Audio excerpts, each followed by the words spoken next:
2026 বিশ্বকাপ ফাইনাল খেলবে কোন কোন দল? আমি দুইটা ফাইনালিস্ট দলের নাম বলতে চাই।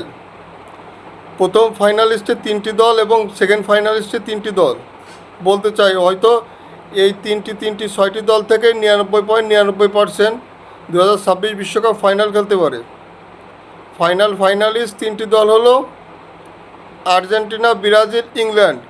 এই 3টি দল থেকে যে কোনো একটি দল ফাইনাল পর্যন্ত পৌঁছতে পারে, এটা 99.99% সম্ভাবনা। Second finalist Germany, Spain, France. এই 3টে দল থেকেও যে কোনো একটি দল ফাইনাল পর্যন্ত পৌঁছতে পারে। তাহলে ফাইনালের রেশিও কী দাঁড়াতে পারে সেটা আপনাদের জানাতে চাই।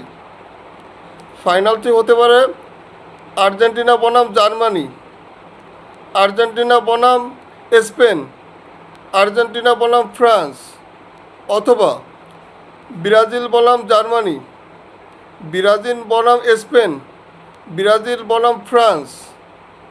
এছাড়া ফাইনালে থাকতে পারে ইংল্যান্ড বনাম জার্মানি, ইংল্যান্ড বনাম স্পেন, ইংল্যান্ড বনাম ফ্রান্স।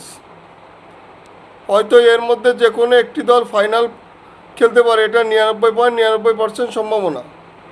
তবে আমার মতে আর্জেন্টিনা বনাম জার্মানি ফাইনাল খেলার সম্ভাবনা সবচেয়ে বেশি। আপনি কমেন্ট বক্সে বলে যান যে কোন কোন দল বিশ্বকাপ ফাইনাল খেলবে। ধন্যবাদ। ভিডিও ভালো লাগলে বেশি বেশি লাইক কমেন্ট করবেন।